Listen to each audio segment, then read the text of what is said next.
চলতে চলতে অনেক পথ পাড়ি দিলাম।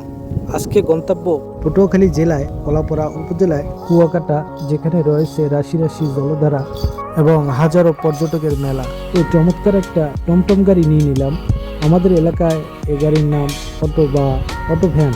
তো উন্মুক্ত আকাশে মুক্ত মনে ছুটে চলছি কুয়াকাটা স্থানে। মেঘলা আকাশ এবং মেঘের বুক চিরে ছড়িয়ে পড়া একরাশি আলো টোটাল পরিবেশকে এক কথায় অসাধারণ গড়ে তুলল। সামনে ভিউটা দেখুন, কিছু পর্যটক চলছে কুয়াকাটার উদ্দেশ্যে। তো বন্ধুরা, অলরেডি কুয়াকাটা এসে অবস্থান করলাম। কুয়াকাটা সাগরকন্যা নামে পরিচিত। এটি বাংলাদেশের অন্যতম একটা দর্শনীয় স্থান। 1800 শতকে বার্মা থেকে বিতাড়িত রাখাইনরা এই অঞ্চলে এসে বসতি স্থাপন করেন এবং এখানে তারা একটা কুয়া খনন করেন। সেই কুয়ার নামকরণে এই সাগরপাড়ের নাম কুয়াকাটা।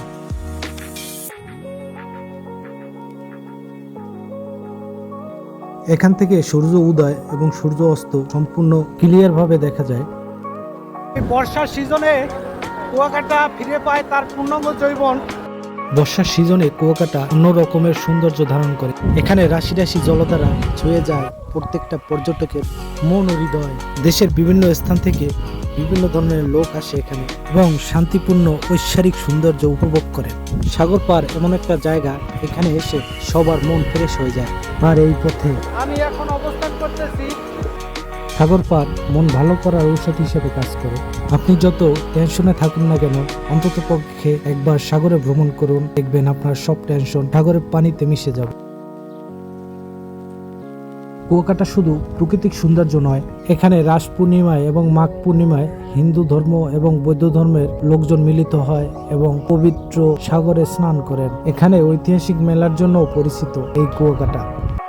এই জায়গা কুয়াকাটা আমি প্রতি বছরই আসি এবং এখানে অনেক সময় কাটাই। তো আজকে চলে আসলাম বিনা প্ল্যানে, মন চাইলো তাই চলে আসলাম। আজকে ওয়েদারটা খুব ভালো ছিল। এখানে লোকগুলো দেখতেছেন আনন্দ করতেছে, মন খুলে তারা গান গাচ্ছে।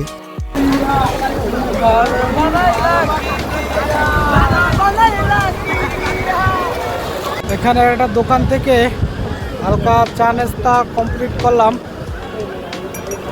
আর এই যে দেখুন, এখানে আপনি পেয়ে যাবেন বড় বড় লাক্সারিয়াস হোটেল, যেখানে খুব সুন্দরভাবে আপনি রাত্রি যাপন করতে পারবেন এবং উপভোগ করতে পারবেন কুয়াকাটার সেই নৈসর্গিক সৌন্দর্য। বিস্তৃত এলাকা জুড়ে রয়েছে ছাতার ব্যবস্থা। আপনি চাইলে এখানে বসতে পারবেন অনেকক্ষণ এবং এখানে বসে রিল্যাক্স করতে পারবেন, রেস্ট নিতে পারবেন। এখানে পেয়ে গেলাম একটা ঘোড়া। এই ঘোড়ার পিঠে উঠে আমি কুয়াকাটা বিচটা উপভোগ করলাম এবং অনেকক্ষণ ধরে ঘোড়ার পিঠে রাইড দিলাম। বিষয়টা বেশ মজাদার ছিল। এখানে আরো অনেকগুলো পর্যটক স্পট যেগুলো আপনি দেখতে পারবেন আমার মাধ্যমে। চাইলে আপনি আমাকে ফলো করতে পারেন, আবার নাও করতে পারেন, সেটা আপনার ইচ্ছা।